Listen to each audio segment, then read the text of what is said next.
Hemos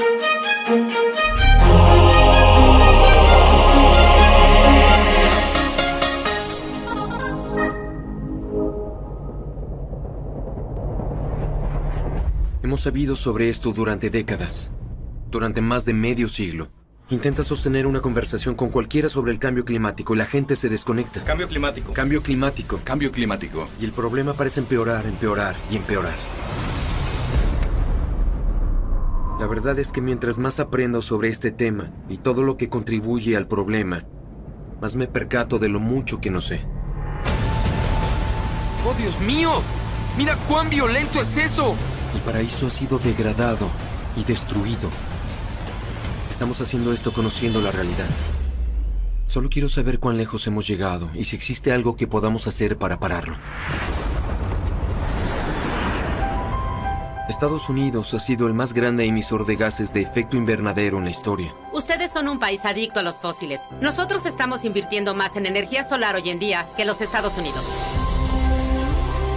La mitad de las personas en el gobierno aún no creen en el cambio climático. ¿Por qué piensa que existe tal oposición a la ciencia? Pienso que es la política. Las personas son tan arrogantes al pensar que pueden cambiar el clima. Tenemos problemas ambientales que se han convertido en la razón más grande para demostraciones en masa. Queremos hacerlos responsables. Este es el problema más importante de nuestra era. La pregunta es, ¿podemos cambiar nuestro rumbo a tiempo? Necesitamos 100 gigafábricas para hacer la transición hacia energía sostenible. Eso convertiría a los Estados Al mundo Unidos... entero. ¿Al mundo entero? Energía para todos. Eso parece tangible. Todo lo que he visto durante mi viaje nos demuestra que tenemos los medios para detener esta devastación. Los políticos hacen lo que la gente desea. Cuando los americanos estén convencidos, los políticos se alinearán deprisa.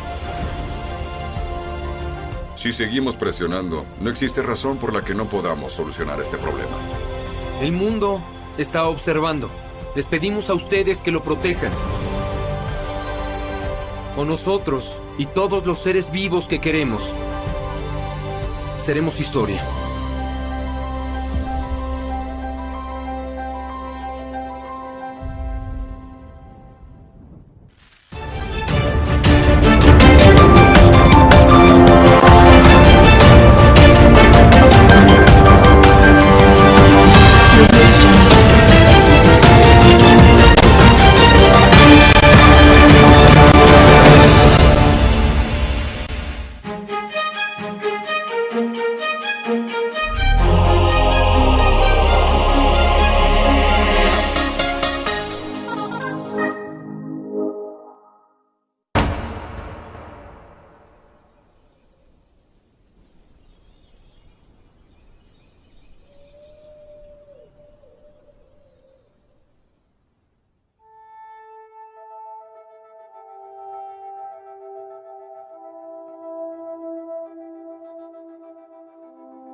Mis primeros recuerdos visuales son los de un póster colgado justo encima de la cuna.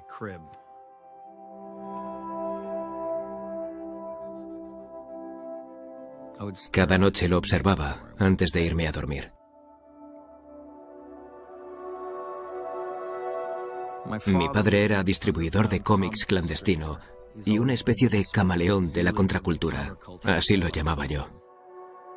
Pintó en el estudio de Warhol, compartió habitación con Lou Reed y conocía a Robert Crumb, que fueron grandes artistas de su generación. Crecí rodeado de miles de extravagancias visuales. Por eso no dejaba de observar aquella pintura. El Jardín de las Delicias, de El Bosco.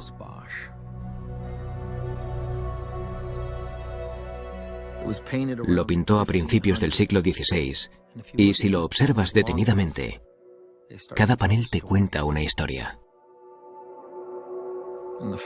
En el primer panel aparecen Adán y Eva en el jardín del Edén. De fondo vemos pájaros volando, elefantes, jirafas y mucha iconografía religiosa. El segundo panel empieza a ser más interesante. Los pecados capitales se adentran en la pintura, por lo que aparece la superpoblación, el libertinaje y los excesos. En el último panel, que es el más horripilante, sobre todo desde el punto de vista infantil, aparece un paisaje perverso, decadente e infernal. Un paraíso deteriorado y destruido.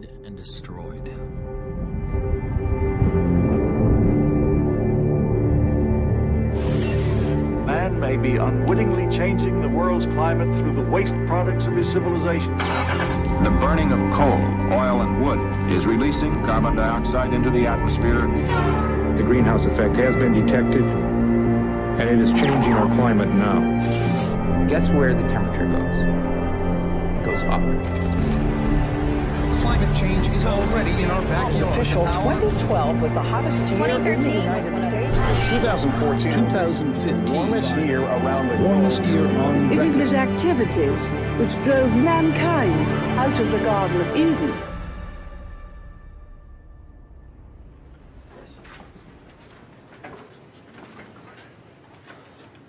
Hola, ¿qué tal? Señor DiCaprio. Encantado de conocerle. Igualmente, el placer es mío. Adelante. Esto se mueve, se puede ajustar. Ah, es para controlar la altura. Sí. Para líderes altos y bajos. Así, mire. ¿Qué mensaje diría que es el más importante? El cambio climático nos está atrapando y estamos siendo testigos de condiciones meteorológicas extremas. Teniendo en cuenta la inmensidad del universo, el planeta Tierra es una barquita y si ésta se hunde, acabaremos hundiéndonos todos con ella. Se trata de un ecologista comprometido y verdadero. Por eso valoro en gran medida su liderazgo y posición ante este tema. Démosle la bienvenida al nuevo mensajero de la paz de las Naciones Unidas, el señor Leonardo DiCaprio.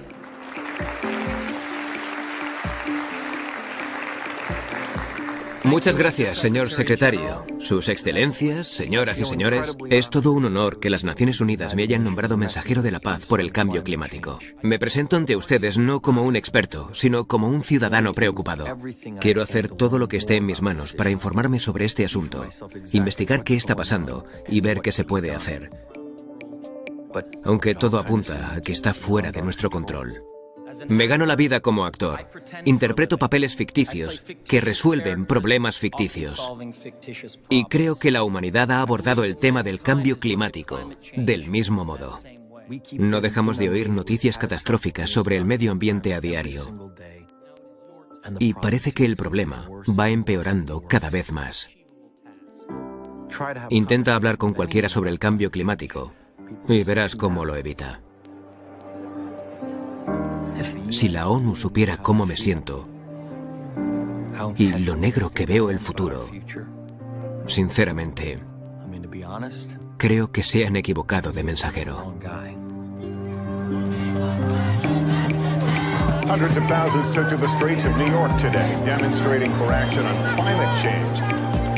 Secretary General Ban Ki-moon called Leo a credible voice in the environmental movement, which is like calling Jeffrey Dahmer a credible voice for Stu. Leonardo DiCaprio has just naively bought into the entire global warming hoax. Who better to educate world leaders on made-up climate change and the crisis that doesn't exist than an actor from Hollywood with 0 years of scientific training?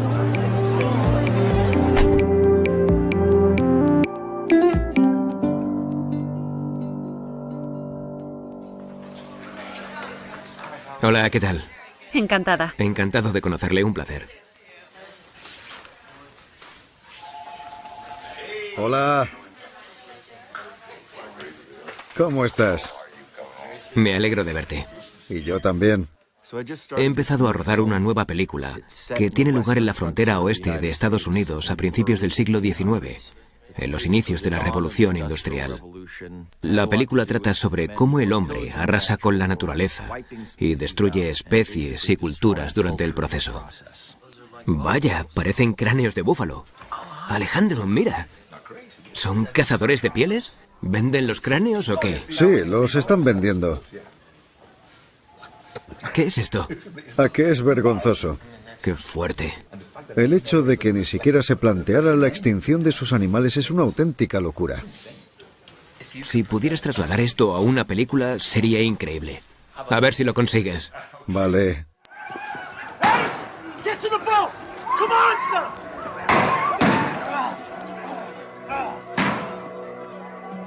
No crecí en un entorno natural. Mi casa estaba cerca del centro de Los Ángeles. Pero mi escapada del fin de semana era ir al Museo de Historia Natural. Desde muy pequeño me empezaron a fascinar las especies que se habían extinguido. Aquellos animales eran geniales, desde el dodo, la paloma migratoria, que era el ave más abundante de la Tierra, hasta el tigre de Tasmania, también conocido como tilacino, o el alca gigante, la cuaga y el moa. Recuerdo la rabia que sentí al leer todas aquellas historias de cómo los exploradores y los invasores habían arrasado y destruido especies enteras, junto con su ecosistema para siempre.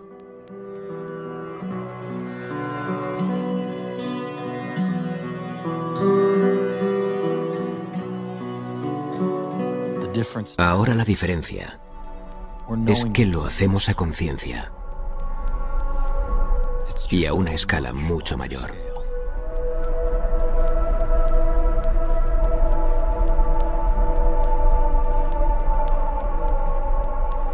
Si queremos luchar de forma eficiente, debemos tener claro que gran parte de nuestra economía se basa en combustibles fósiles como el carbón, el petróleo y el gas natural. El petróleo es la base del sector del transporte. Y el carbón y el gas natural del sector eléctrico. En las primeras décadas del siglo XXI, para no seguir dependiendo de los combustibles fósiles, nos hemos arriesgado a explotar nuevas fuentes. Es decir, destruimos cimas de montañas para conseguir carbón. La fracturación hidráulica. Perforamos el fondo marino para conseguir petróleo. Y lo de las arenas alquitranadas, que es la explotación más devastadora de combustibles fósiles.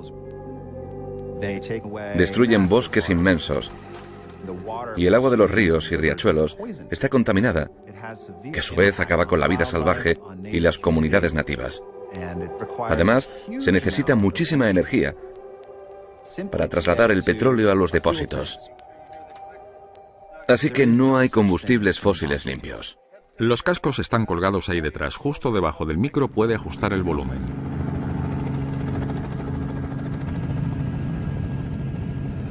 ¿Quién tala todo esto? Una empresa de explotación forestal local. Si alguien necesita que se talen los árboles para algún tipo de explotación, ellos lo hacen y luego los trituran para procesar la madera. Todo esto era un bosque boreal. Todo empezó siendo una pequeña operación a finales de los 60. Pero entonces era muy diferente. Hoy producimos 350.000 barriles diarios de crudo sintético. Hay otras empresas, Leonardo, como Exxon, que hace poco ha abierto una nueva mina. Y ahí está Shell. ¿Y las manchas negras son arenas petrolíferas? Sí, el petróleo se ve a simple vista. Lo que hacemos es filtrar la arena y extraer el petróleo. Bombeamos el suelo con vapor.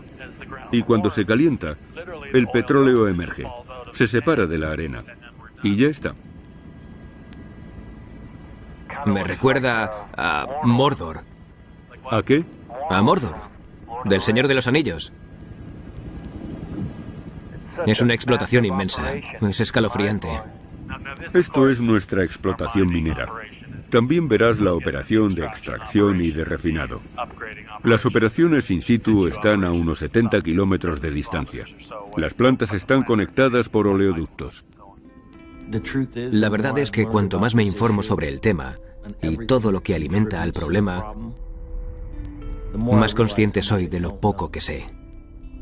No sé absolutamente nada. La primera vez que oí el término calentamiento global, que es como se le llamaba al principio, fue a los 20 años, cuando tuve la oportunidad de hablar con el vicepresidente Al Gore en la Casa Blanca.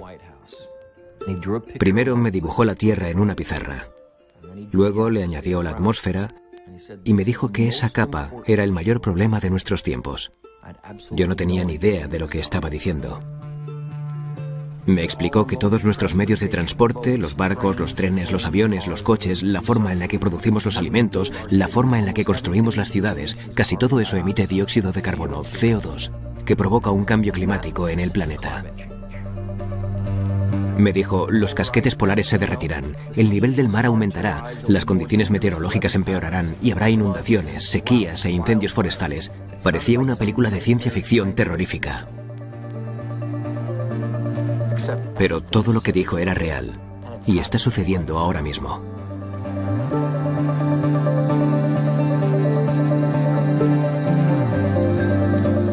Vaya. Dios, qué bonito.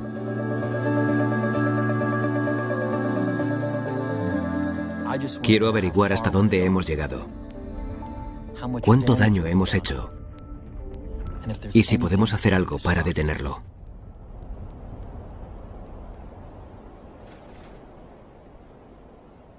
¿Todo bien?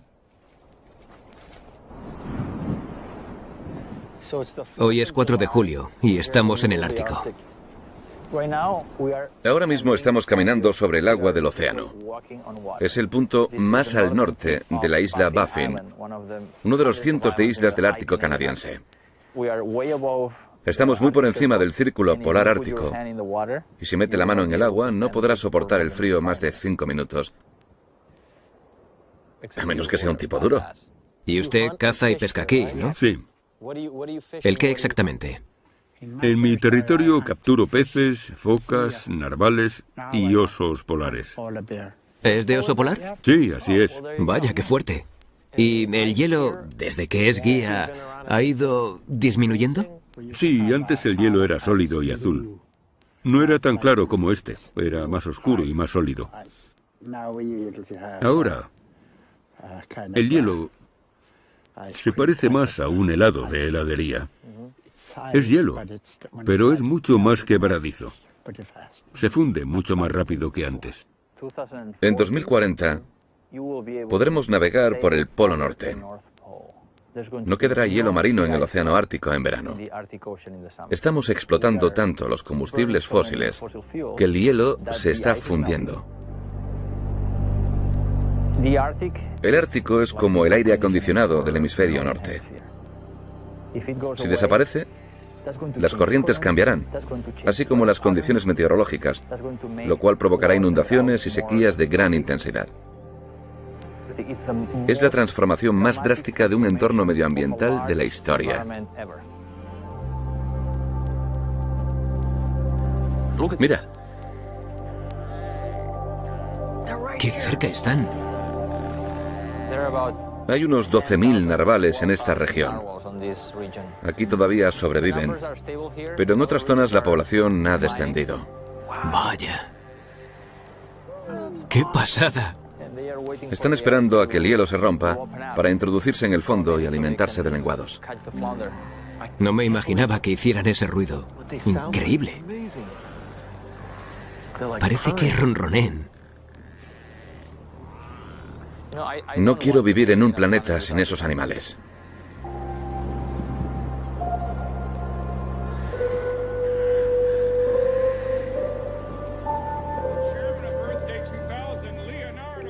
A los 25 años, recuerdo que me pidieron que participara en un gran acontecimiento en Washington durante el Día de la Tierra. Temperatures are rising, coral reefs are dying, and not since a meteor hit the Earth 65 million years ago have so many species of plant and animals become extinct in such a short time. Incluso pude entrevistar al presidente de los Estados Unidos. Why do you think this issue is so constantly overlooked? I think it's because it takes a long time for the climate to change in the way that people feel it, and because it seems sort of abstract now. Por aquel entonces todo el mundo intentaba correr la voz sobre el calentamiento global. Now, a couple degrees difference in today's temperatures may not seem like an emergency, La gente actuaba mediante pequeñas acciones.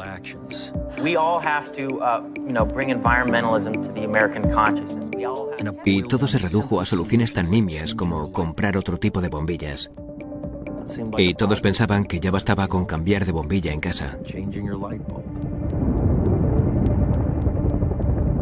Pero está claro que hemos ido mucho más allá y que las cosas han evolucionado para peor.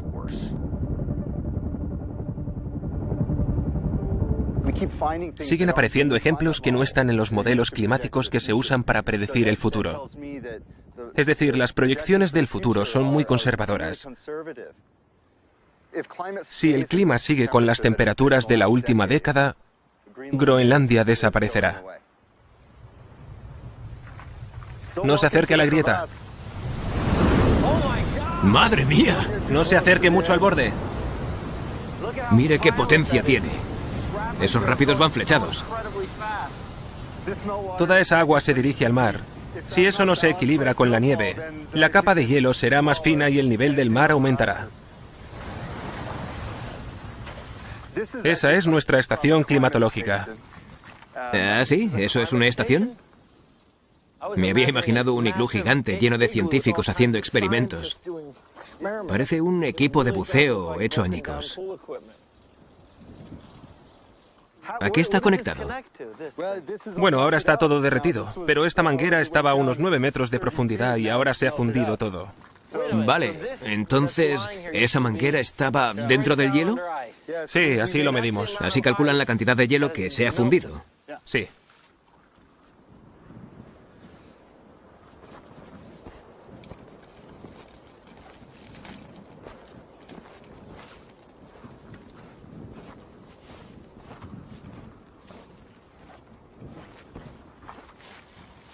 Estos son 5 años de deshielo.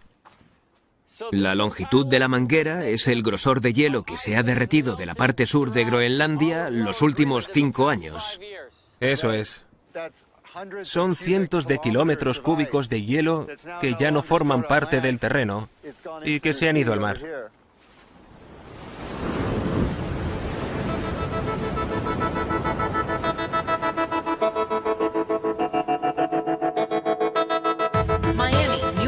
Boston and Long Beach, California, may be doomed to fall victim to ever-rising sea levels. South Florida, as we know it, could be washed away by rising seas.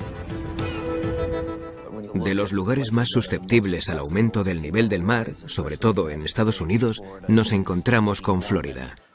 Gran parte de su campaña se basó en hacerle entender a la gente ese riesgo inminente. No podemos permitirnos perder el tiempo debatiendo sobre el cambio climático y el que todavía no se crea que existe está invitado a venir a nuestra ciudad y ver el gran problema al que nos enfrentamos. En esta ciudad existe algo llamado la inundación del día soleado. Imagínese un bonito día y que de repente las calles se inunden. Cuando el nivel del mar aumenta, el agua sube e inunda nuestras calles a través de los desagües. Si la ciudad está inundada, no hay futuro. ¿Cuál es su solución? ¿Qué medidas de prevención se han establecido? Instalar bombas de agua. Venga por aquí. Ah, esa es la bomba. Sí. Estamos instalando este tipo de bombas por toda la ciudad. Esta calle en la que estamos solía estar inundada. Cuando subía la marea, la gente iba en canoa. Así que decidimos elevar las calles. Ahí puede ver la diferencia. Fíjese que hace como una pendiente. Así que la solución ha sido elevar las calles y las bombas de agua eléctricas. Sí, es un proyecto de $400 millones para toda la ciudad. Y se está financiando mediante el aumento de impuestos.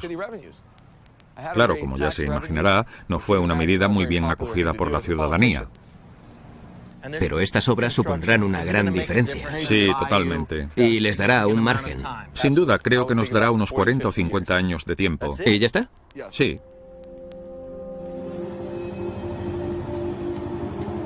Lo que siempre respondo cuando la gente me pregunta qué pasará dentro de 50 años es que tenemos que encontrar soluciones, pero desgraciadamente tenemos un gobernador y un consejo de ministros que no creen que sea un gran problema. officials in Florida were banned from using the words climate change. This policy began in 2011 after Rick Scott came into office.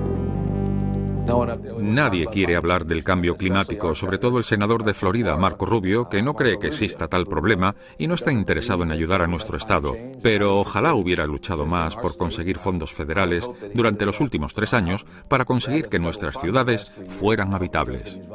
I do not believe that human activity is causing these dramatic changes to our climate the way these scientists are portraying it. ¿Por qué cree que hay tanta oposición a la ciencia? Todo está relacionado con presiones políticas e industriales. Y yo siempre digo lo mismo. El océano no es republicano ni demócrata y lo único que hace es aumentar de nivel. Satellite data show for the last 17 years there has been no significant recorded warming. It's supposed to be 70 degrees today. It's freezing here. Speaking of global warming, we need some global warming. It's freezing. El consenso en la comunidad científica respecto a que el cambio climático ha sido causado por el hombre es el más sólido en toda la historia de la ciencia, incluso más que el de la teoría de la gravedad. El 97% de los climatólogos afirma que el clima está cambiando y es debido a la explotación de combustibles fósiles y a otras acciones humanas. Pero por desgracia se cree que estamos lanzando una campaña de desinformación masiva para confundir a la gente. If you look at the satellite data, we actually have had no significant warming since 1998. Actually, no warming. We've been cooling in recent years. If you actually believe that global warming is the biggest problem we face, you're the dumbest son of a bitch on the planet. ¿Sería tan amable de explicarme su formación y qué estudios ha realizado? En el instituto yo era el típico bicho raro al que le encantaban las ciencias y las matemáticas. Luego estudié la carrera de física y hace una década y media que junto a mis compañeros de carrera nos dedicamos a investigar el cambio climático del pasado más distante. Publicamos una gráfica en la que se veía claramente que había habido un largo periodo de refrigeración y luego de repente apareció un pico muy elevado de aumento de la temperatura que no tenía ningún precedente, al que llamamos palo de hockey, porque era semejante a esa curva. Una vez publicada aquella gráfica, mi vida dio un giro de 360 grados. ¿Por qué exactamente? ¿A qué le condujo aquella publicación? Me desprestigiaron en artículos del Wall Street Journal y en la Fox. Decían que era un farsante. Other German scientists have called it statistical rubbish. He's been called a statistical charlatan. Los diputados me atacaban. Me amenazaron de muerte y de forma tan intensa que una vez tuvo que venir el FBI a mi oficina para analizar un sobre que me habían enviado que contenía un polvo blanco. También amenazaron a mi familia. A esa gente no le interesa ganar el debate científico, solo necesita dividir a la ciudadanía y todo ese odio y miedo está organizado e infundido por unos pocos. El combustible fósil interesa a gente como los hermanos Koch, que son los que financian esa gran campaña de publicidad del negacionismo del cambio climático. The reality is a lot of climatologists believe that the science is not settled. Global warming is illusory. We're actually going through a period of global cooling. It's easier to believe in a benevolent God, the baby Jesus, than it is in some kind of theory about global warming. Han creado páginas web, canales de noticias y grupos de expertos y tienen a gente con acreditaciones impresionantes dispuestas a venderse por los combustibles fósiles. Dr. Fred Singer, president of the Science and Environmental Policy Project. The weather balloons around the world show no warming of the atmosphere in the last 25 years. Existen muchas organizaciones con nombres tan pomposos como American for Prosperity o The Herland Institute. Son grandes entes cuyas bases son intereses empresariales. American for Prosperity es socio directo de los hermanos Koch. That's an organization founded by David and Charles Koch. And good morning to you, Tim. Welcome here. What are you going to get for your money? We hope to see policies change. La industria de los Koch es una de las empresas privadas con los mayores intereses en combustibles fósiles del mundo y están haciendo todo lo posible por mantener su riqueza.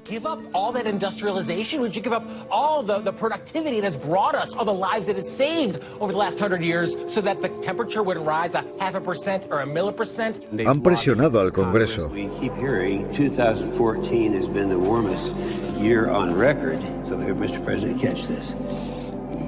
James Inhofe es el diputado más famoso que niega por completo el cambio climático. Y es el presidente del Comité de Medio Ambiente del Senado. to think that they are so powerful they can change climate. Man can't change climate. No le sorprenderá saber que James Inhofe es uno de los mayores receptores de dinero procedente de combustibles fósiles en el Senado de los Estados Unidos. Los intereses en el combustible fósil han comprado a nuestra Cámara de Representantes y a la Comisión del Senado sobre Medio Ambiente. Nuestro Congreso no puede promulgar leyes medioambientales porque está formado por diputados que niegan la existencia del cambio climático y bloquean cualquier propuesta de ley que intente abordar este problema. La verdad es que no entiendo cómo pueden desacreditar a científicos que han dedicado su vida a este tema. A mí me dan ganas de darme a la bebida. Normal, si yo fuera científico estaría cabreado todos y cada uno de los días de mi vida. Esa gente se esfuerza al máximo para llevarnos por mal camino, para seguir explotando los combustibles fósiles, de modo que al final acabemos con un planeta destrozado. ¿Puede haber algo más inmoral?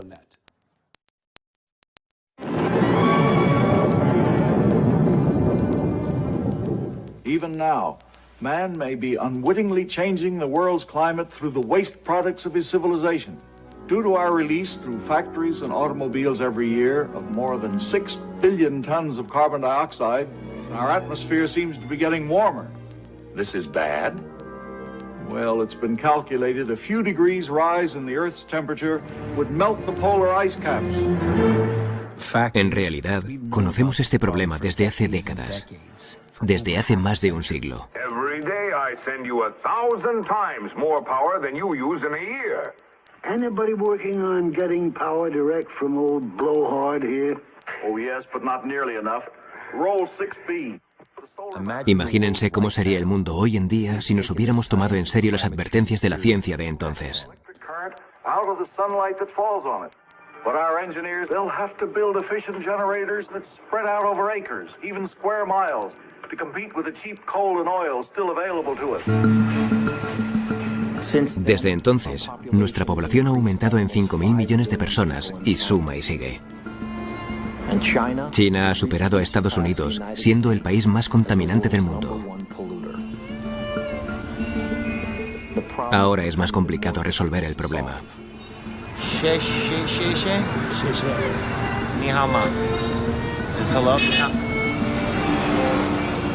Estamos en el otro lado de la calle. Y ahora vamos por el carril bici. Los últimos 35 años, China se ha industrializado y urbanizado masivamente. Y sigue creciendo. China es la fábrica del mundo. Exporta a todos los países occidentales y gran parte de la contaminación de esta industria se está acumulando en nuestros jardines.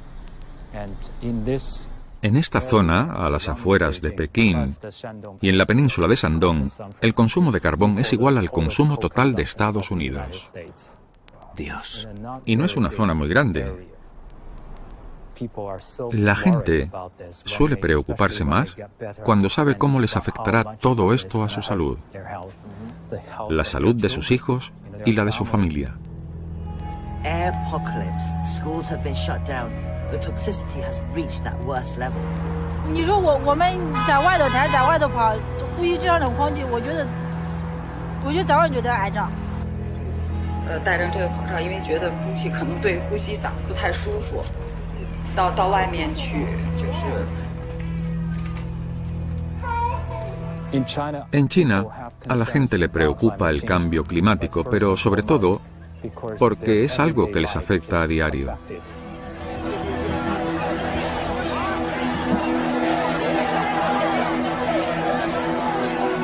La gente quiere formar parte de la solución. Los problemas medioambientales son la razón principal de las manifestaciones masivas. Lo que queremos es sancionar a los responsables, que todas las centrales eléctricas sean transparentes en la información y se sometan al escrutinio público. Partiendo de esa base, estoy creando una base de datos de las zonas de contaminación nacionales. Estas son todas las grandes fábricas de China, unas 9.000. Las que están en rojo son las que no cumplen las normas. Cada hora deben aportar unos datos de seguimiento. La gente puede ver esto en sus móviles y puede presionar a las fábricas para solucionar sus infracciones. Es una idea brillante. No dejáis que las empresas actúen en la clandestinidad. Y los medios nos ayudan mucho. ¿Los medios chinos hablan del cambio climático con regularidad? Constantemente. Si a la gente le das información, le das el poder. Y ese apoyo de la población ayudó a que se crearan leyes medioambientales en China. El gobierno ha cambiado su programa de energías renovables. ¿La energía solar y la eólica están en alza aquí? ¿Será ese vuestro próximo paso? China cuenta con las empresas de energía solar y eólica más grandes del mundo. Aunque debamos superar grandes retos, como el de la superpoblación, este país va a priorizar en estos dos tipos de energías limpias y no en el carbón. Y si China puede hacerlo, creemos que el resto del mundo también.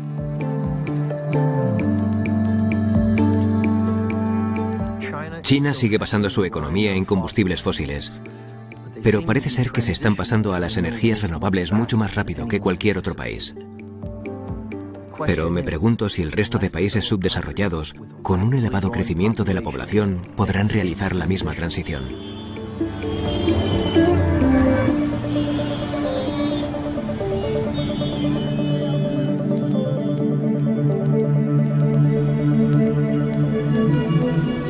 India is the world's third largest emitter, yet the country is struggling with massive power shortages and rolling blackouts. India has consistently said that its biggest priority is development and bringing people out of poverty.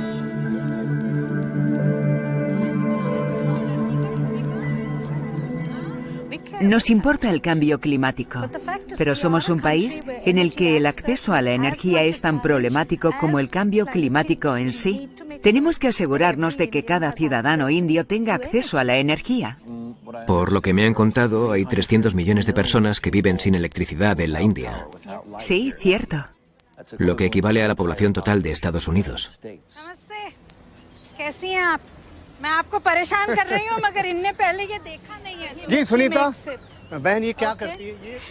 En los pueblos de la India actuales sigues viendo a gente coger heces de vaca y hacer una especie de pasteles o uples en hindú y quemarlos.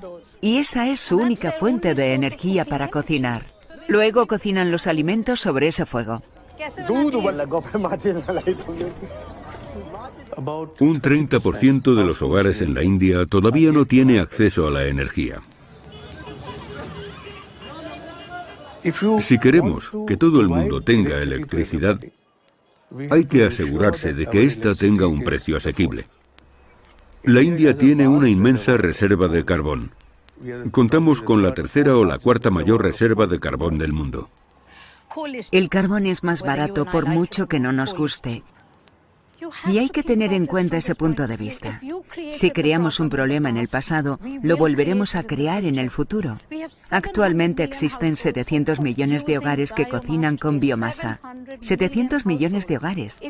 Si todas esas personas empezaran a usar combustibles fósiles, nos cargaríamos el mundo. Los que vienen y nos dicen que los más pobres del mundo deberían usar la energía solar y que no deben cometer los mismos errores que ellos, ese es el gran discurso de los ingenieros estadounidenses. A esos les digo que si fuera tan fácil me encantaría ver cómo Estados Unidos también usa esa energía solar, pero no lo hace, así que invirtamos el dinero donde toca. Tenemos que poner en práctica lo que predicamos. Siento decirle esto. Y sé que usted es norteamericano, no me malinterprete, pero si siguen derrochando así, le harán un agujero al planeta. Y es de esto de lo que se tiene que hablar. Le voy a mostrar algunos datos. La electricidad que consume un norteamericano es equivalente a 1,5 ciudadanos en Francia, 2,2 ciudadanos en Japón, 10 ciudadanos en China, 34 en la India y 61 en Nigeria. ¿Por qué? porque ustedes construyen ahora mucho más y consumen mucho más que en el pasado. La verdad es que el estilo de vida y el consumo deberían ser el centro de la cuestión y del debate relacionado con el cambio climático. Sinceramente, no puedo estar más de acuerdo. Es imposible rebatirle. Tiene toda la razón y creo que sí, que es un tema muy peliagudo el pedirle a los norteamericanos que cambien su estilo de vida. Y creo que, muy a mi pesar, eso no va a suceder. Somos dependientes y si queremos resolver esta crisis climática, creo que las energías renovables como la solar o la eólica deberían volverse más y más baratas si les inyectamos dinero. Si invertimos dinero en ellas, se resolverá el problema. Pero veo que no está muy de acuerdo. Sí, este gesto con la cabeza significa que no. Vale. ¿Quién invertirá, Leo? Seamos realistas. ¿Quién invertirá y cómo lo hará? Ya se está invirtiendo en energía solar actualmente. China está invirtiendo más en esa energía que Estados Unidos. ¿Qué está haciendo Estados Unidos para dar ejemplo al resto del mundo? Su país es adicto a los combustibles fósiles y si empiezan a sufrir las consecuencias, es algo de lo que nosotros debemos aprender. Sería un gran avance para la India que todos nos dirigiéramos a nuestro gobierno y les dijéramos: si Estados Unidos puede hacerlo, nosotros también. Lo triste es que no está pasando. Y la gente como yo somos lo suficientemente ricos como para resistir a los primeros golpes del cambio climático. Pero los pobres de la India, los pobres de África y los de Bangladesh son los que están más afectados por los primeros signos de este cambio climático.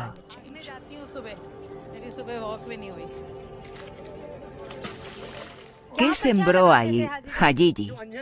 Ahí es donde planté cebollas. En febrero y marzo es cuando se ponen a cultivar, pero durante medio año han sufrido lluvias intensas de 5 horas seguidas. ¿Medio año con fuertes lluvias durante 5 horas? Sí, 5 horas. ¿Y los cultivos se han destruido? Sí, totalmente. Te rompes la espalda cultivando. Luego vienen estas lluvias intempestivas y ya es la gota que colma el vaso. El resto de países deben entender que el cambio climático es real y es urgente actuar. No es producto de nuestra imaginación.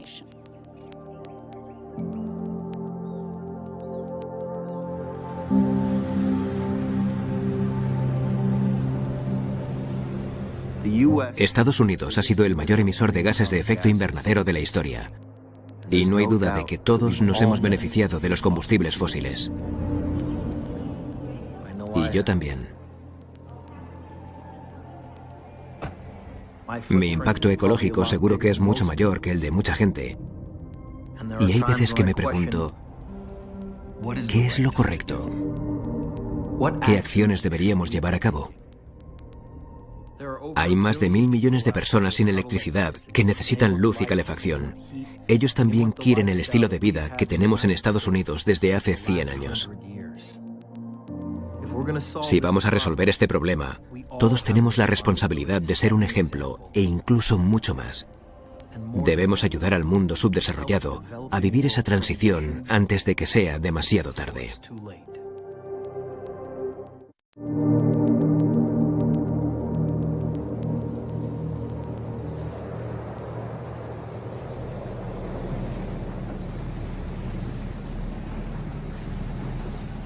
Estamos viendo cosas que no habíamos visto en el pasado. No es que las islas vayan a desaparecer, es que antes de eso sufriremos una gran crisis. Y ya está sucediendo. En estos momentos estamos sufriendo intensas inundaciones. El agua salada se mezcla en los estanques de agua dulce y luego pasa a ser el agua potable de la gente. ¿La comunidad científica les ha dado algunos datos sobre cuánto tiempo tienen de margen? Según las previsiones que nos ha presentado la ciencia, nuestra isla se inundará y la pregunta es, ¿qué haremos al respecto? Ahora mismo, de forma interna, estamos evacuando a las comunidades de algunas partes de la isla a zonas donde el agua no ha llegado. Pero nuestra estrategia a largo plazo es algo que he debatido a nivel internacional porque debemos aceptar la realidad, y es que no podremos acomodar a toda la población. Hemos adoptado una política de migración con dignidad. Hemos comprado un trozo de tierra en Fiji, por lo que si nuestros ciudadanos optan por emigrar hoy, lo podrían hacer. Y deberán hacerlo porque no les queda otra. Yo tengo nietos, tengo 12, y también me gustaría poder irme sabiendo que podré seguir teniendo una casa.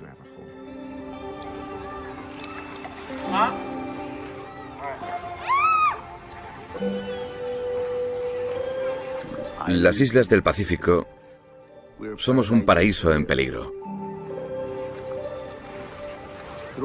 El nivel del mar ha aumentado en todo Palau y ha inundado cultivos y casas. Es increíble. ¿Cuándo fue la última vez que la isla estaba intacta, con casas y todo? Hace 12 años. Llegabas y había gente viviendo aquí. Tras ese periodo, este es el resultado. Y esto es solo un pequeño ejemplo.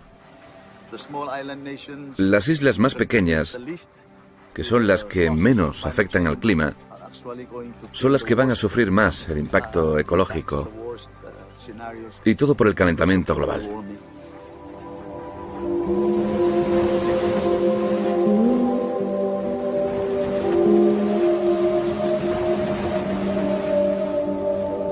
Lo que le hemos hecho al resto del mundo es un delito. No es que el nivel del mar aumente. Hemos cogido los ecosistemas marinos que solían ser abundantes en peces y los hemos destruido hasta acabar con un sistema de más de 500 millones de años de evolución. 1.000 millones de personas dependen de la pesca en los arrecifes de coral por la cantidad de proteínas. 1.000 millones de personas.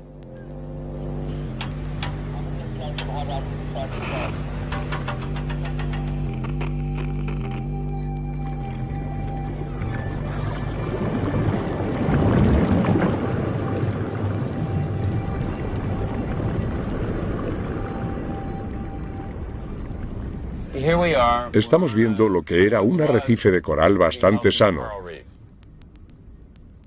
¿Nota algo raro? Que no hay ni un animal nadando. ¿Es un coral de arrecife muerto? Sí, ha llegado a su fin. Estamos presionando mucho al sistema porque es un serio problema para la salud de los arrecifes y su capacidad para crecer. Muchas personas han perdido un medio de vida. Está provocando hambruna. ¿Pasa por todos lados? Sí, claro. Creo que los arrecifes, tal y como los conocemos, acabarán desapareciendo. Los océanos son como un gran amortiguador porque absorben el dióxido de carbono, alrededor de 1/3 del CO2 que expulsamos a la atmósfera. Por eso los océanos ayudan a estabilizar el clima. El problema es que el océano no puede hacer su trabajo lo suficientemente rápido con esas emisiones tan elevadas de dióxido de carbono. La vida nunca desaparecerá del océano. Siempre existirá vida ahí abajo, pero puede ser que no sea el tipo de vida que queramos. Puede ser que retrocedamos a como era todo hace 3.000 millones de años y tengamos un montón de lodo.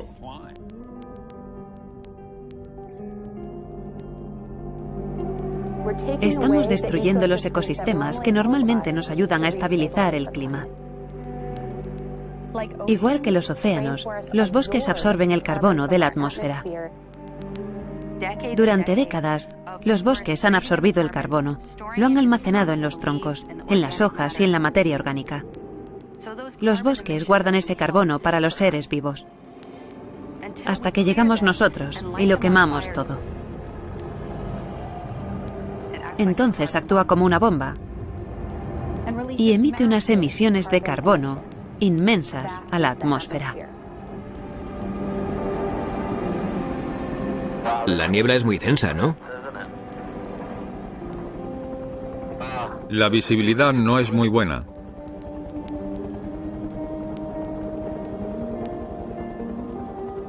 No se ve nada. Da un poco de miedo. ¿Todo eso es natural? ¿Esos incendios? No hay nada natural. Nunca había visto algo así. Bienvenido a Sumatra. Quedan 3 grandes zonas de selva tropical en el mundo. El Amazonas en Sudamérica, la cuenca del Congo en África y la selva del sudeste asiático, que se extiende por Indonesia. En Indonesia, hemos visto que incendian zonas de la selva intencionadamente para crear plantaciones de aceite de palma, que producen el aceite vegetal más barato del mundo. Ese producto está en nuestros alimentos elaborados, en nuestros cosméticos y en el detergente. Y es tan barato que está haciendo enriquecer a muchas empresas.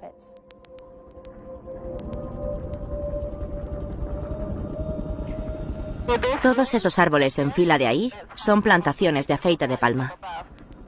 Hay miles de plantaciones de aceite de palma. Han destruido gran parte de esta selva. Es increíble.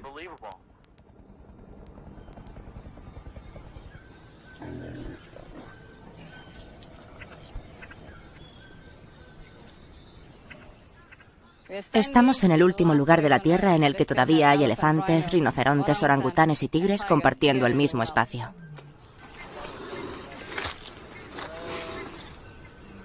¡Qué preciosidad! La expansión de la industria del aceite de palma ha destruido más del 80% de nuestra selva. Indonesia es uno de los países más corruptos del mundo. Las empresas sobornan a los funcionarios del gobierno para que les den permiso para empezar a incendiar los terrenos. Esos incendios emiten una cantidad inmensa de carbono. En 2015, cada incendio provocado en las selvas de Indonesia emitía más carbono diario que el de todo Estados Unidos. Y esos incendios continúan sucediendo. No solo está en juego la vida de las personas, sino la de estas especies salvajes. No puedo ni llegar a imaginar cómo era esta selva. Una selva en la que el rinoceronte, el elefante y el orangután se reproducían a miles.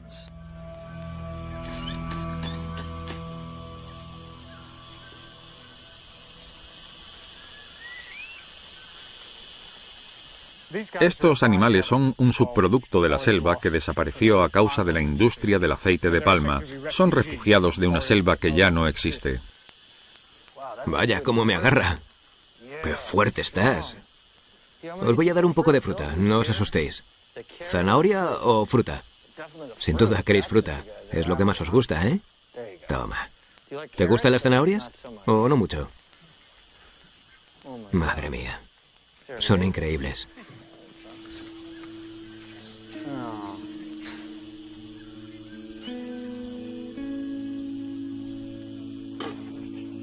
Cuando la gente los ve y dice, ¡ay, pobrecitos!, yo les digo que estos animales son unos supervivientes. ¿Qué le ha pasado al resto de orangutanes? Están todos muertos. Y la razón por la que siguen talando el bosque para cultivar plantaciones de aceite de palma es porque la gente sigue comprando esos productos. Todos deberíamos ser más conscientes de lo que compramos en el supermercado porque las decisiones que tomamos en nuestra vida diaria están afectando a lugares como el ecosistema de Loiser. Si el aceite de palma está en casi todo lo que compramos, ¿cómo podremos evitarlo los consumidores? Si estos productos tienen un impacto tan devastador, ¿por qué los gobiernos no están imponiendo restricciones para evitar que esas grandes empresas destruyan el planeta y se sigan enriqueciendo?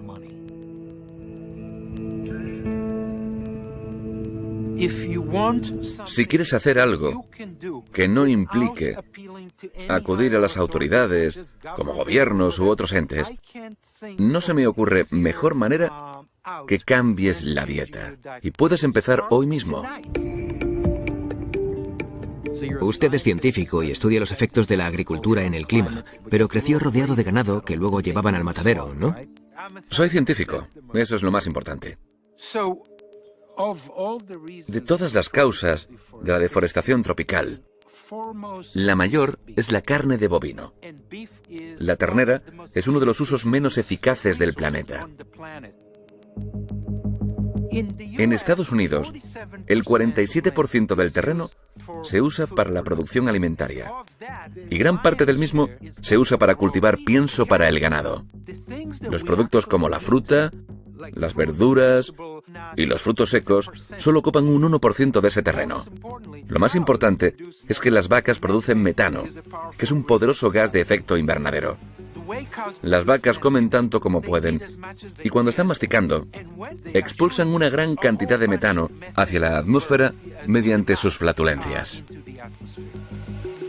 La atmósfera suele contener mucho más CO2, pero el metano tiene un efecto muy perjudicial. Cada molécula de metano equivale a 23 moléculas de CO2. Y casi todo el metano que hay en la atmósfera procede de nuestro ganado.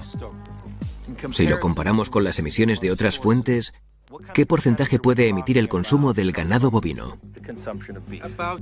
Un 10 o 12% del total de emisiones de Estados Unidos procede del ganado bovino. Es escalofriante. Y esto se solucionaría buscando dietas alternativas. Y no haría falta proponer grandes cambios, simplemente cambiando de carne, incluso pasándonos al pollo. Los pollos necesitan solo un 20% de terreno y un 10% menos de gases de efecto invernadero. Si compara los campos de arroz, patatas o trigo con los campos del ganado bovino, estos últimos son 50 veces más grandes. Si redujéramos la cantidad de ganado a la mitad o a una cuarta parte, ya sería una gran diferencia. Sí, bastante grande. ¿Cree que sería una alternativa real trigada en nuestra cultura? Quizá no todo el mundo esté preparado para comer tofu todos los días, y lo entiendo. Pero si te gusta la carne, y en vez de vaca comes pollo, ya habrás eliminado un 80% de lo que tú emites, dependiendo de dónde vivas. Seamos realistas, no es tan difícil cambiar un poco de dieta.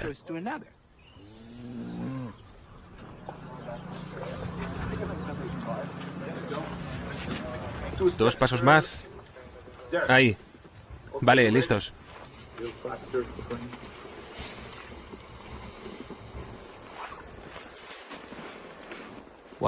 Para la película de El Renacido, en la que el hombre lucha contra los elementos naturales, fuimos a rodar al cinturón de nieve de Canadá. Lo irónico fue que las temperaturas eran tan altas que nuestro escenario se fundió.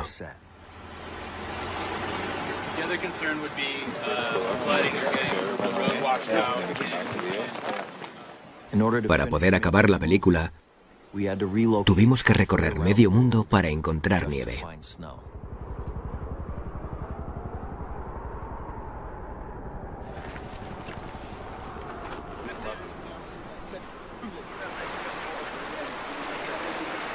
El hecho de que 200 personas tuviéramos que trasladarnos en pleno verano al Ushuaia, a 15.000 kilómetros de donde se suponía que íbamos a rodar hacía 3 meses, es porque el hielo se estaba derritiendo. Había sido un invierno muy cálido.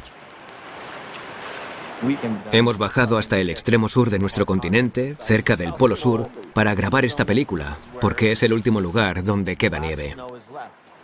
El otro día, hablando con mi hijo, le dije, te parecerá gracioso, pero tristemente para vosotros, los niños, el hecho de ver nieve será una aventura exótica. Muy poca gente la podrá ver en el futuro.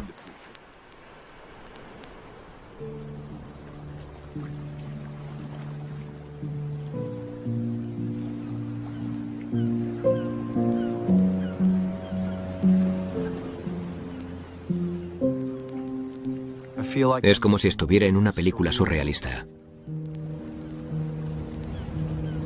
Miro a mi alrededor y pienso, cuando tenga hijos, todo lo que hoy damos por hecho, nuestro planeta, toda esa biodiversidad y belleza, todo eso va a ser diferente en el futuro.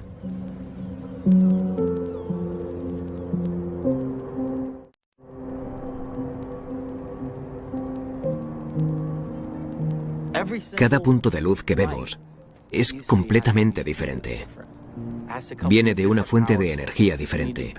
Debemos construir de otra manera. Todos los coches que están ahí fuera deben ser reemplazados. Y esto es solo una ciudad. Si observas un mapa de la Tierra de noche, verás un planeta totalmente iluminado por esa electricidad. Queremos luchar contra todas esas empresas con intereses en los combustibles fósiles que quieren seguir lucrándose. ¿Cómo podemos darle la vuelta a todo eso? La industria de los combustibles fósiles es la más grande del mundo. Es el sector más influyente y rico de todos. Así que cuantas más protestas civiles haya contra ellos, mejor.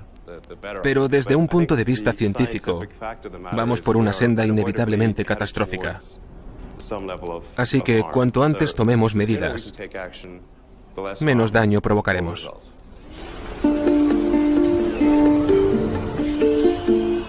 Madre mía, qué pedazo de robot. ¡Vaya! ¿Cuáles son sus perspectivas frente a esta situación? El objetivo de nuestra gigafactoría es conseguir que el coste de las baterías disminuya hasta ser asequible. Bien.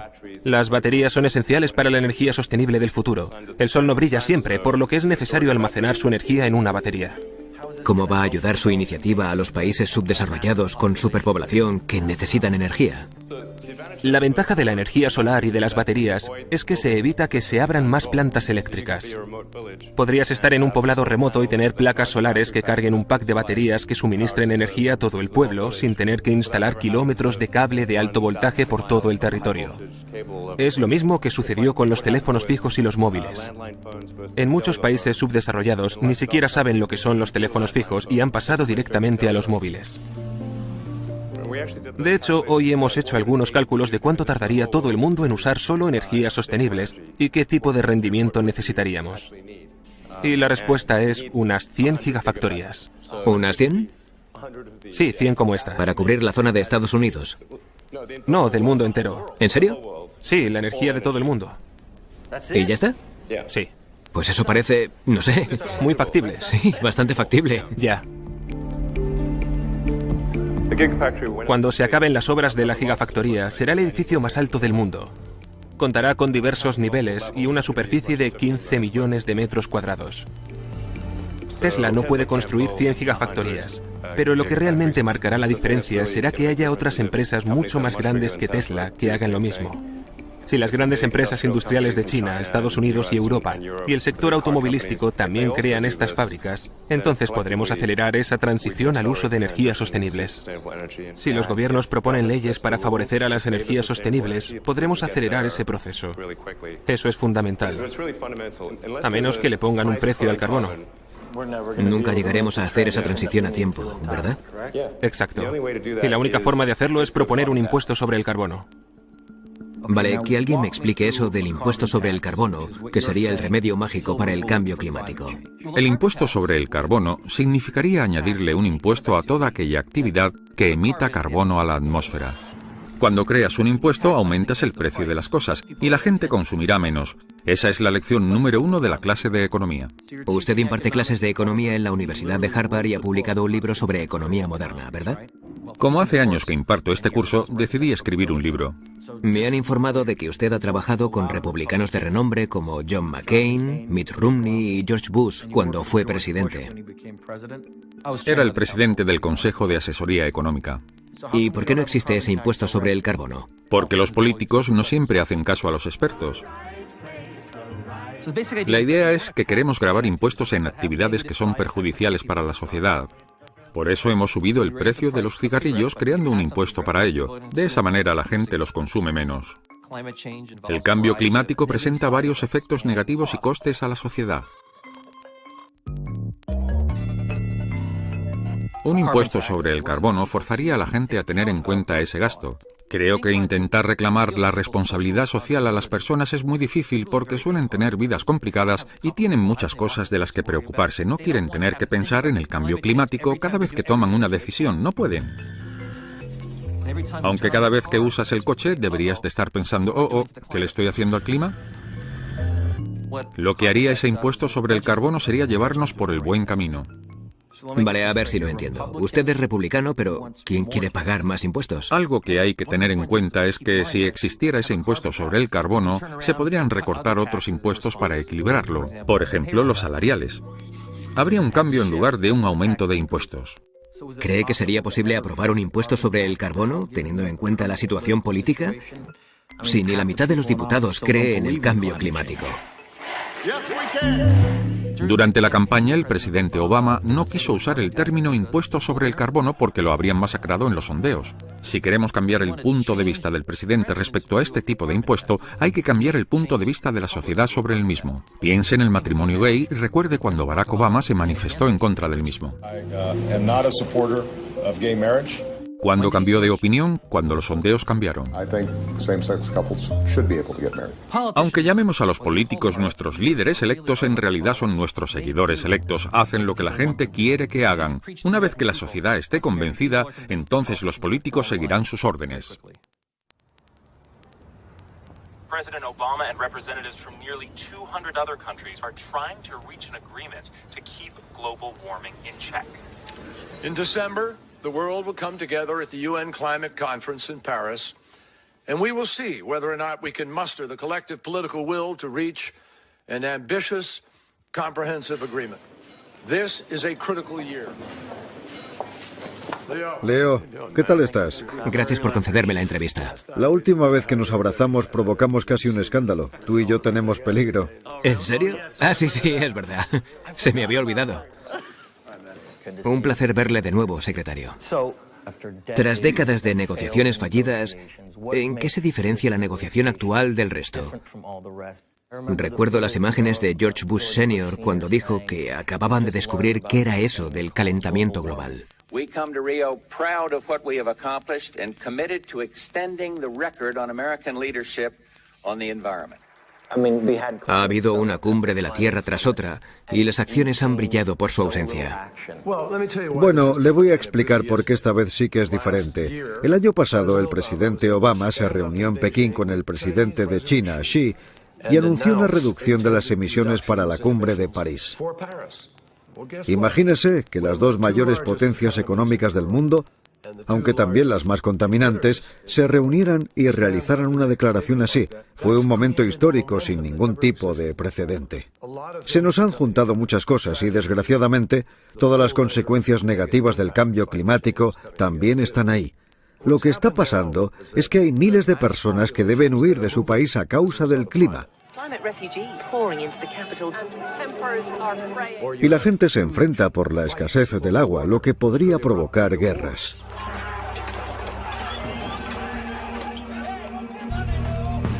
Y cualquier filosofía extremista podría aprovecharse de las personas que no tengan donde vivir y los sitúe en una situación muy vulnerable. Puedo asegurarles a todos esos escépticos del cambio climático que esto sucede hoy en día, y el mayor miedo es que no sepamos dejarles un planeta a nuestras generaciones futuras, tal y como se nos fue dado.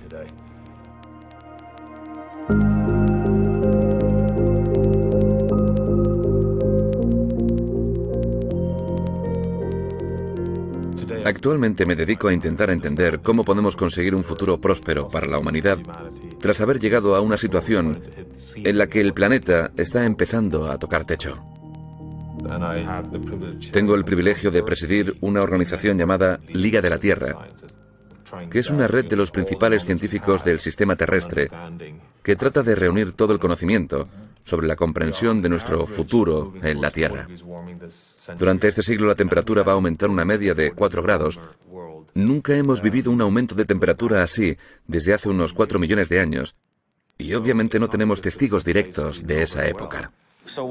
¿Me podría describir cómo será el mundo si no actuamos?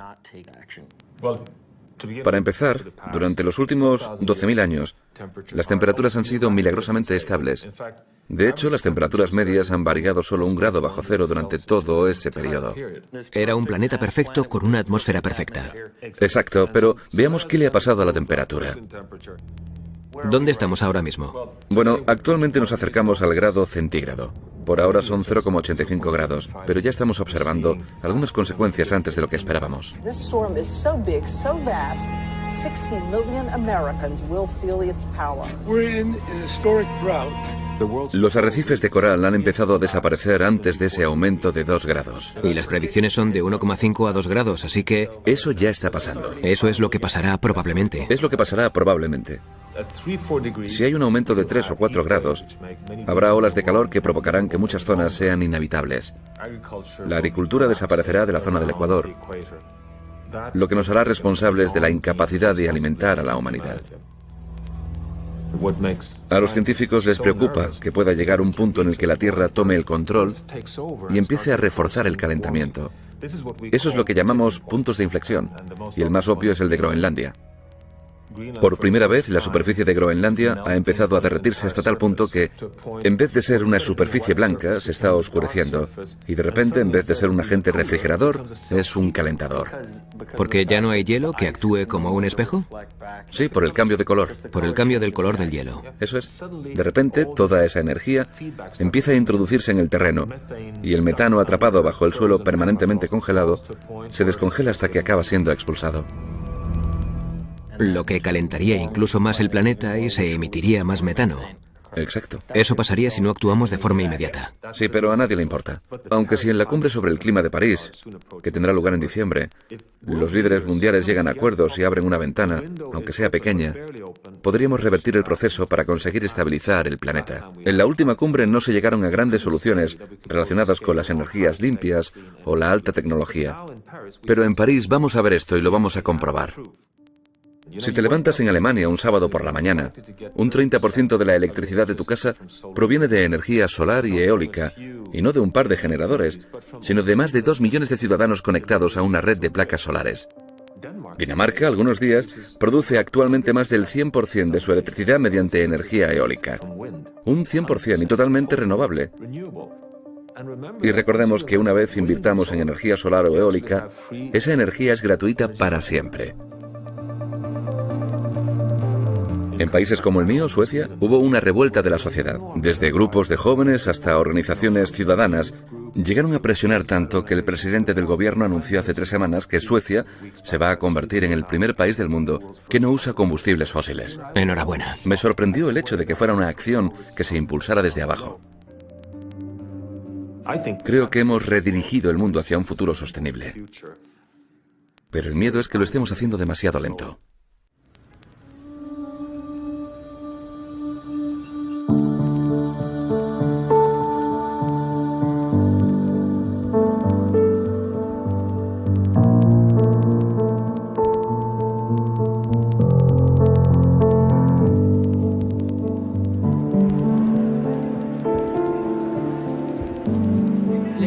Damas y caballeros, nos hemos reunido aquí para escribir el guión de un nuevo futuro. El destino de nuestro planeta está en sus manos. Soy una chica con grandes sueños que viene de Majuro, una de las Islas Marshall. Cuando tenía 7 años, recuerdo que mi abuelo me dijo que el Polo Norte y el Polo Sur se derretirían. El nivel del mar aumentaría y nuestras islas se inundarían. Este acuerdo debe servir para que todos aquellos cuya identidad, cultura, antepasados y todo su ser no deban abandonar sus raíces. Este acuerdo ayudará al mundo a luchar contra las consecuencias del cambio climático que ya nos están afectando y para las que nos esperan en el futuro de forma inevitable.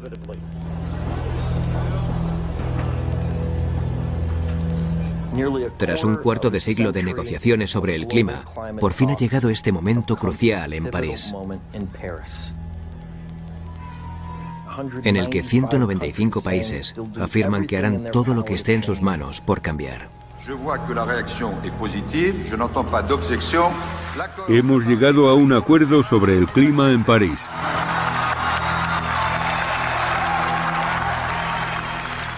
No hay duda de que este acuerdo es un gran paso hacia adelante. ¿Pero será suficiente? The Paris Agreement calls for keeping climate warming to well below 2 degrees Celsius.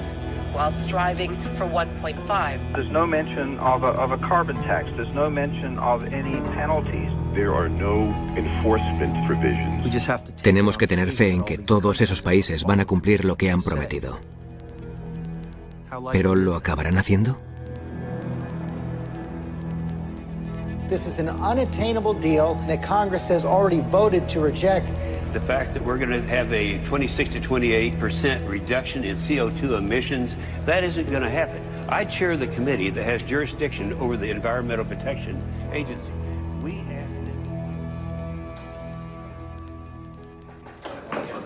Hola. ¿Cómo le va? Bien, gracias. ¿Todo bien? Sí, muy bien. Bien. Adelante. El Acuerdo de París fue un acuerdo histórico. No porque nos haya dirigido por el buen camino, sino porque, por primera vez, ha fijado unas directrices verificables a todos los países para conseguir lograr sus objetivos, y se ha creado la estructura que nos permite lidiar seriamente con este problema. ¿Entonces le pareció bien el acuerdo final? Me parece bien que hayamos creado esa estructura.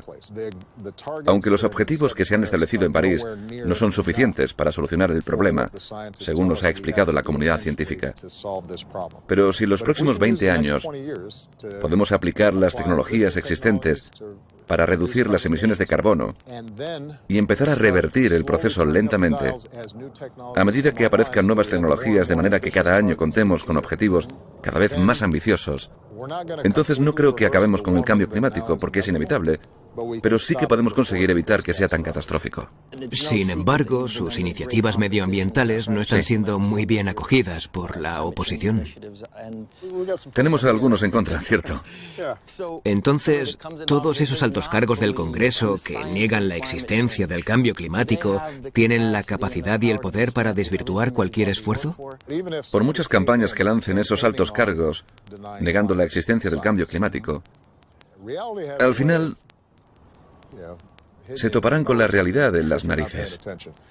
Y creo que la ciudadanía está empezando a creer a la ciencia, porque es indiscutible. Admiro su optimismo. Gracias. Pero, según datos científicos, la Antártida está en una situación muy crítica. Si se sigue derritiendo, el nivel del mar llegará a aumentar unos 6 metros y será catastrófico en el futuro. Usted es el líder del país de la libertad. Tiene acceso a información a la que nadie más tiene. ¿Qué le aterroriza del futuro? Gran parte de la población mundial vive cerca del océano. Si empiezan a trasladarse, entonces habrá escasez de recursos y habrá competitividad entre los pueblos. Por eso, el Pentágono ha afirmado que se trata de un problema de seguridad nacional y no solo medioambiental. Insisto, es un problema de seguridad nacional. Además, me provoca una inmensa tristeza pensar que mis hijas no vayan a ver nunca un glaciar, como yo lo vi cuando fui a Alaska. Y esa es la parte sensible del asunto. Me encantaría dar un paseo con mis hijas y que ellas, o mis nietos, pudieran ver los mismos paisajes que yo vi en el transcurso de mi vida. Pero, aunque haya gente a la que no le provoque nada todos esos sentimientos, al menos debería preocuparle lo de la amenaza a la seguridad nacional y la capacidad de nuestro mundo para resistir y sobrevivir a ese futuro que predicen los científicos si no actuamos. Por eso debemos actuar de inmediato. Si seguimos implicando e informando a la población respecto a este asunto, creo que estamos a tiempo de solucionar el problema. Gracias por esta entrevista, señor presidente. Gracias por su gran labor. No hay de qué. Muchas gracias. ¿Vamos?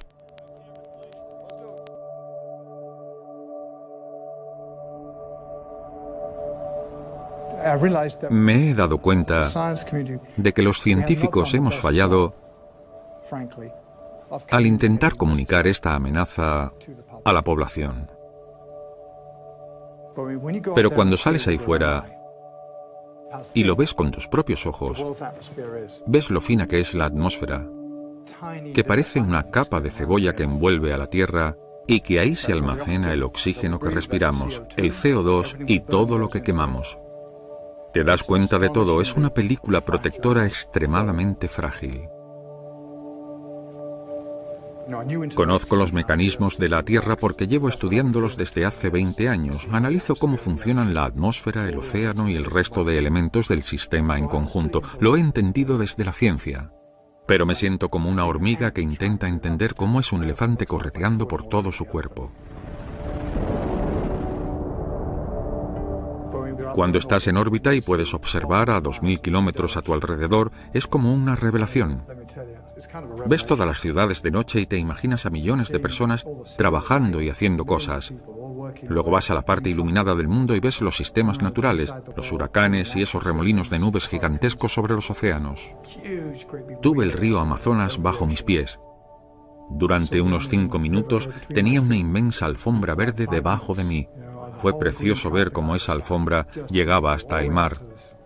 El sol bañó al Amazonas con su luz. La selva entera se despertó e hizo lo que hace cada día, inspirar y expirar. Al final de aquella experiencia, empecé a apreciar muchísimo el planeta, algo que no había sentido cuando estaba en la superficie. Y también aprecio a las personas que lo habitan. Es como haber tenido que dejar a tu familia y luego volver a casa. Lógicamente quieres que todos estén bien.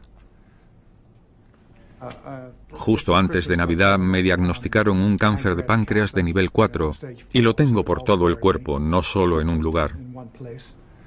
Así que seguramente no me quede mucho tiempo de estar aquí. Tengo muy pocas posibilidades de sobrevivir. Pero la enfermedad me hizo pensar qué era importante hacer y cómo ayudar durante el tiempo que me quedaba. Esto es un modelo de simulación de la Tierra. Actualmente existen 20 satélites que se dedican a observar el planeta a diario. Uno observa las nubes, otro la temperatura de la superficie marina y otro observa el dióxido de carbono de la atmósfera. Nosotros recibimos toda esa información y esta es la herramienta que usamos para simular el clima. Esto es un ejemplo de lo que podríamos ver. La temperatura de ese océano se ha medido desde el espacio. Esta es la temperatura de toda la superficie del mundo. Ahí puede ver cómo se derriten los polos. Vaya. Ya. Es increíble. Es una gran herramienta, es la mejor forma de ver lo que está pasando. Ahí está la corriente del Golfo, mire, es el movimiento del océano. Es como una gran obra de arte. Sí, ¿verdad? Esta zona es muy delicada. ¿En la corriente del Golfo? Sí. Esa corriente de ahí, ¿la ve? Si el hielo derretido de Groenlandia bloquea esta cinta transportadora, la corriente del Golfo se ralentizaría y separaría el transporte de calor de aquí hasta ahí. Y Europa se enfriaría, porque hay mucho transporte de calor desde los trópicos a través del Atlántico Norte que mantiene caliente a Europa. ¿Así que Europa se enfriaría? Sí. Porque todo el mundo cree que con el cambio climático aumentarán las temperaturas, pero no. Ya. Dios. Este es el satélite de precipitaciones más avanzado del mundo. Es muy importante porque creemos que el gran impacto del cambio climático serán los movimientos de los cinturones de precipitación. Irán alejándose del Ecuador, por eso ya hemos visto signos de sequía. Entonces provocará más sequías en lugares que ya son calurosos. Sí. Y según muchos documentos del Departamento de Estado, se cree que esa constante sequía ha ayudado a incrementar el conflicto de la guerra civil en Siria, Darfur, Sudán y todas esas zonas en las que hay escasez de agua y alimentos. ¿Se aplicaría esa regla a todo el planeta o solo a esa zona de ahí? No, a todo el mundo. Seguramente sucederá en la India y en Estados Unidos, Oklahoma. La cuenca del polvo de Estados Unidos se secará muchísimo en las próximas décadas. Dios mío. ¿Y qué le pasará a mi estado natal, California? Pues no le espera nada bueno. Hace 50 años que ya se predijo que habría sequías continuas en la cuenca del polvo y en esta zona de aquí. Pero estamos viendo la peor sequía de la historia desde hace 900 años. Así que lo malo es que ha empezado antes de lo que pensábamos y seguirá sucediendo durante algunas décadas. No dejo de oír malas noticias. Ya.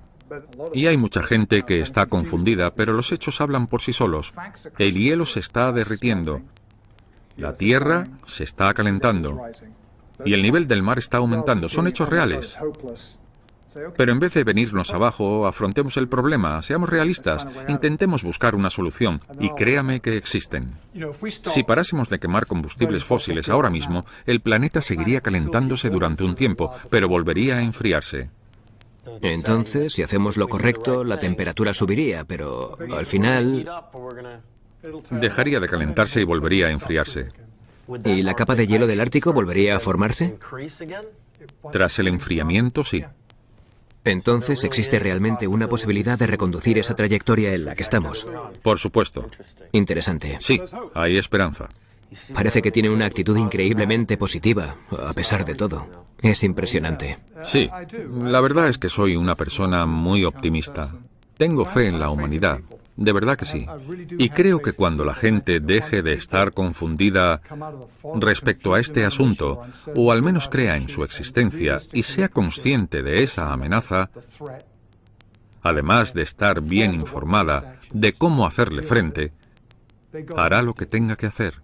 Y lo que parecía que era imposible, se hará realidad.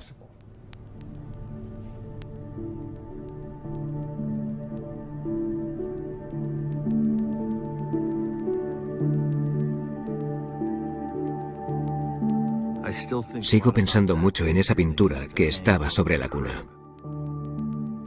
Pues la historia del Jardín de las Delicias en realidad empieza fuera del cuadro, donde el Bosco pintó una perspectiva de nuestra Tierra el tercer día de su creación. Es como si el pintor quisiera mostrar la fragilidad de nuestro planeta al representar la Tierra envuelta por una fina capa cristalina llamada atmósfera. Questa nostra casa si sta rovinando e ciò danneggia tutti. Pope Francis has officially released his encyclical on the environment. The document is both a call for immediate action to stop global warming and a cry for justice for the poor. La sua attuazione. Nuestro gran hogar se encuentra en estado grave. Pero la esperanza nos hace ser conscientes de que siempre hay una salida. Siempre podemos redirigir nuestros pasos. Y siempre podemos hacer algo para solucionar nuestros problemas. Pero nos siguen llegando señales de que estamos llegando a un punto de inflexión.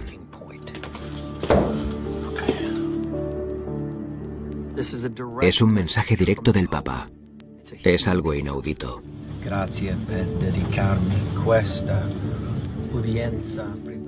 Es uno de los líderes espirituales más importantes del planeta. DiCaprio.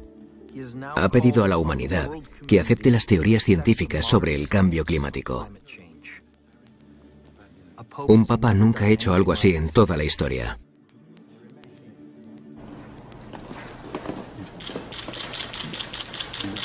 Sua Santità, grazie per dedicarmi questa udienza privata con lei. Poder sentarme a conversar con el Papa fue una experiencia muy profunda. Este es un libro del Bosco.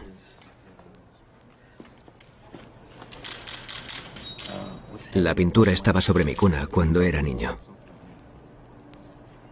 Gracias.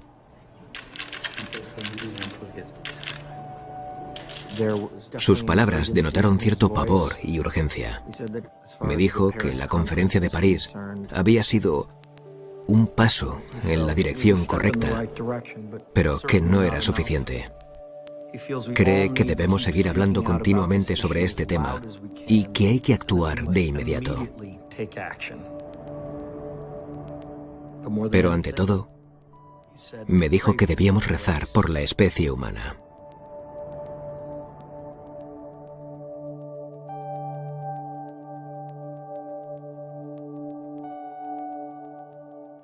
Después de todo lo que he visto, es obvio que ya no vivimos en esa representación del Edén virginal. Estamos en el panel central, ese al que el Bosco denominó la humanidad antes del diluvio.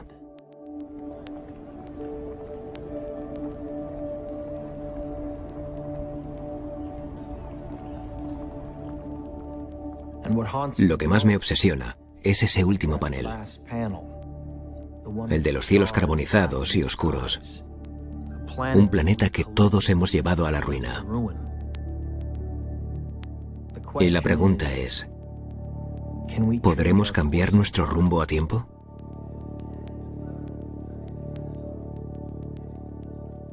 Si esto fuera una película, podríamos escribir el final del guión y nos inventaríamos una solución para todo esto. Pero la vida no funciona así. Y no podemos pretender. Lo único que podemos hacer es controlar nuestras próximas acciones. ¿Cómo vamos a vivir nuestras vidas? ¿Qué vamos a consumir? ¿Cómo vamos a comprometernos? ¿Y cómo vamos a usar nuestro voto para decirles a nuestros líderes que sabemos la verdad sobre el cambio climático? El último ponente de esta ceremonia es una persona que ganó el premio al mejor actor por la Academia y el recién nombrado mensajero de la paz de las Naciones Unidas, el señor Leonardo DiCaprio.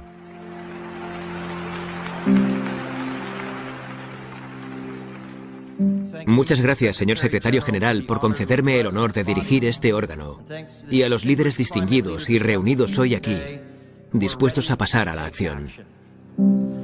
Llevo 2 años viajando por el mundo como mensajero de la paz de la ONU. He visitado ciudades como Pekín, atrapada por la contaminación industrial. He visto bosques boreales milenarios en Canadá, arrasados por completo, y selvas en Indonesia que han sido incineradas. En la India conocí a agricultores cuyas cosechas habían desaparecido literalmente. En Norteamérica, el aumento del nivel del mar inundó las calles de Miami. En Groenlandia y en el Ártico, me quedé petrificado cuando vi glaciares milenarios desapareciendo mucho más rápido de lo que se había predicho científicamente. Todo lo que he visto y he aprendido en este viaje me ha horrorizado muchísimo. Piensen en la vergüenza que nos dará cuando nuestros hijos y nietos echen la vista atrás y se den cuenta de que teníamos los medios para frenar este escenario devastador, pero no aunamos esfuerzos políticos para hacerlo. Sí, hemos llegado a un acuerdo en París. Se han reunido muchos países para firmar este acuerdo en el día de hoy, por una de las mayores causas en la historia de la humanidad, y eso es esperanzador. Pero desgraciadamente, está comprobado que esto no será suficiente.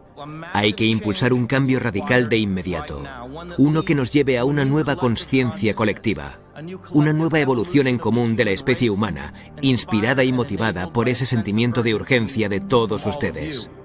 Podemos darnos la enhorabuena hoy, pero no significará absolutamente nada si vuelven a sus países y dejan de luchar más allá de las promesas de este histórico acuerdo. Tras 21 años de debates y conferencias, ha llegado el momento de dejarnos de charlas. No más excusas, no más estudios a 10 años vista. No permitamos que las empresas de combustibles fósiles manipulen y dirijan a la ciencia y a políticas que afectan a nuestro futuro. El mundo les observa. Las generaciones futuras les alabarán o les denigrarán. Ustedes son la última esperanza de la Tierra y les pedimos que la protejan. Si no, la humanidad y el resto de especies seremos historia.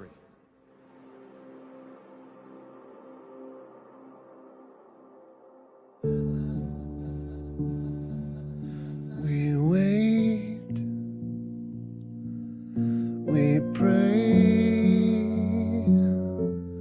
for the rain, for the rain, for rain to wash away.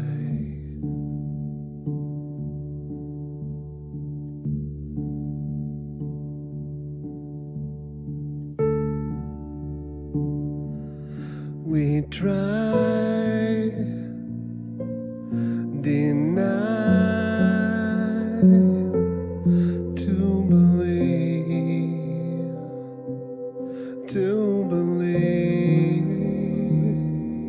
we can't believe in anything.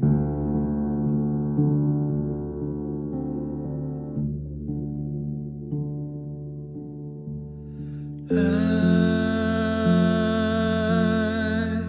don't wanna say goodbye.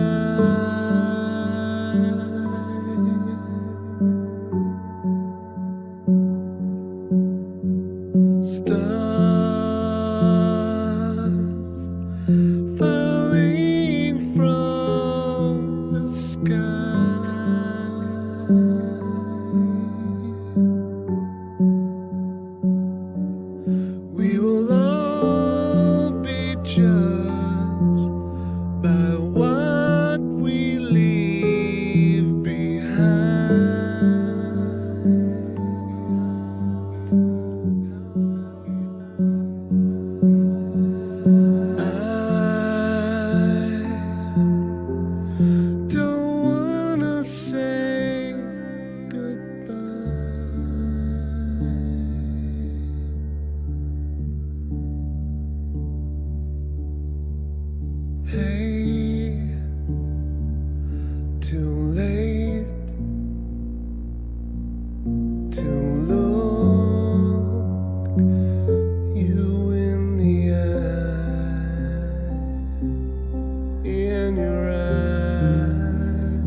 say all to blame.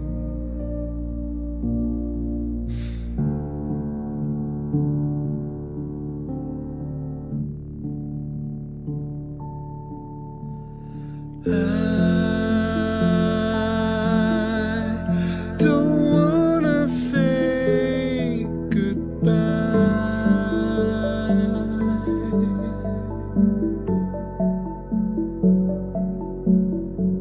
Stop.